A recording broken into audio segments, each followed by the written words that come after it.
Hi, and welcome to another episode of Hot Takes with me, the Silver Fox.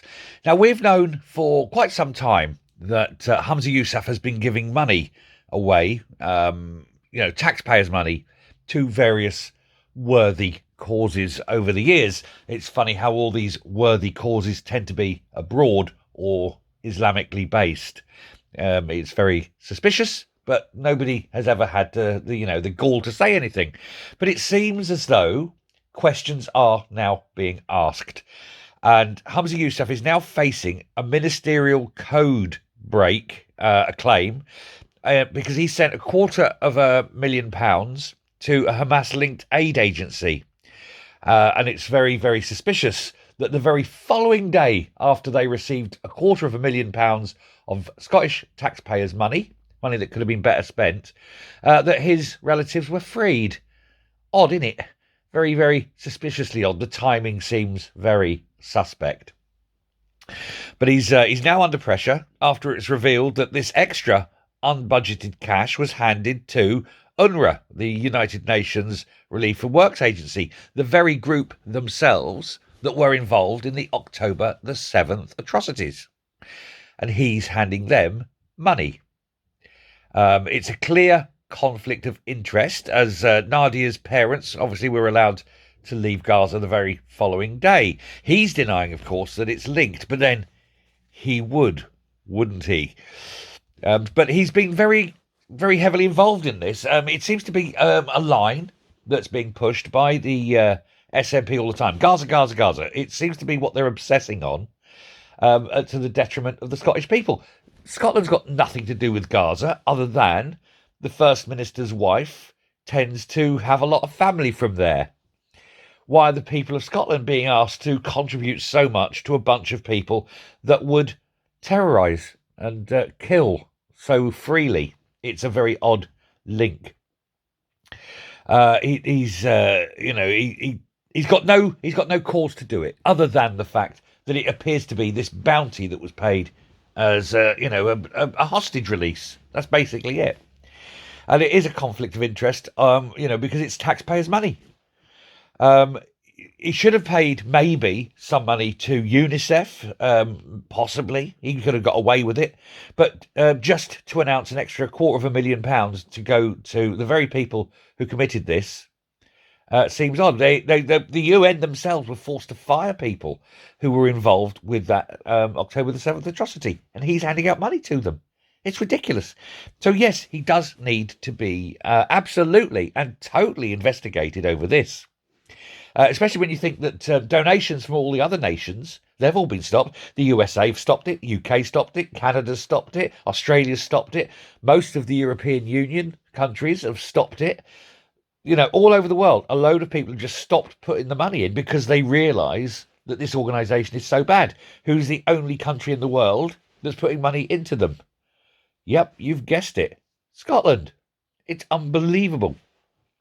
And so the SNP executive's decision that they'd put this £250,000, it was publicly announced, but that was on the same day that the First Minister met this delegation from UNRWA in Edinburgh. And then, strangely, his parents-in-law were given this safe crossing out of Gaza the very next day. But he's saying it's purely coincidental. Here, have some money. Oh, look, they're released. Coincidental? My arse.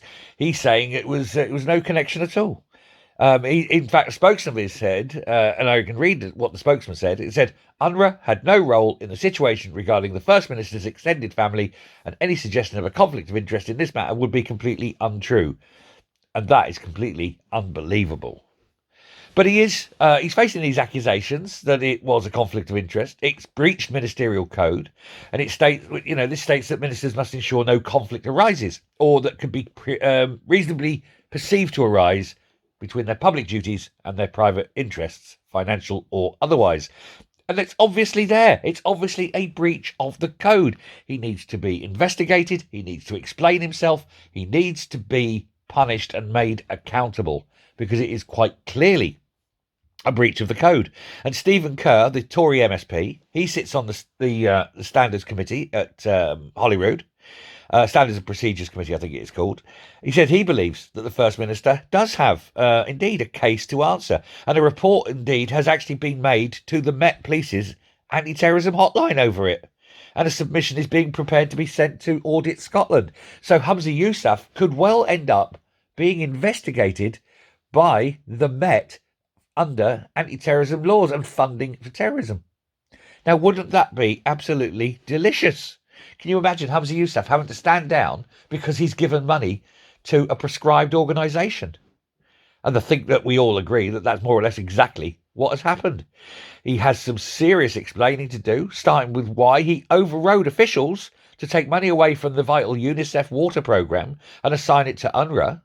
And it looks as though the money was not budgeted and that the First Minister was prepared to bend, if not break, the rules and to abandon and not follow any kind of formal procedure. It stinks from high heaven, doesn't it? Yousaf clearly has this conflict of interest in the awarding of aid to the Gazans, and clearly the fact that so many members of his family that either live in or are involved with the Palestinian organisations. This raises significant questions about what the motivation is for the use of taxpayers' money. It may very well be that he's broken the code by failing to recuse himself, which he shouldn't have got involved because of the connections, these family connections. But, you know, these things happen, but he can recuse himself and say, I can't get involved because of it. And that would have been fine. But he didn't. He did not recuse himself. He ploughed in even deeper.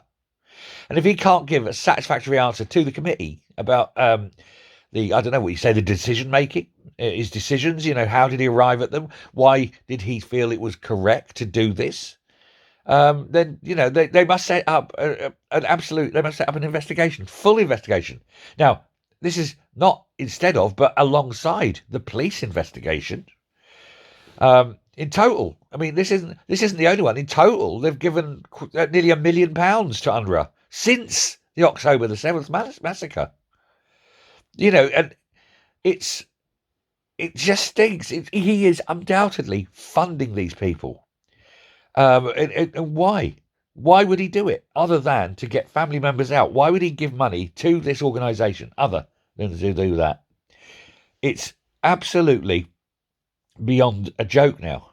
Now, I'm going to be honest that this has been mentioned before because it was Craig, wasn't it? It was Craig Houston who revealed this, thanks to his FOI response. But it is at last, hopefully, going to be coming out as there's people starting to talk about it now.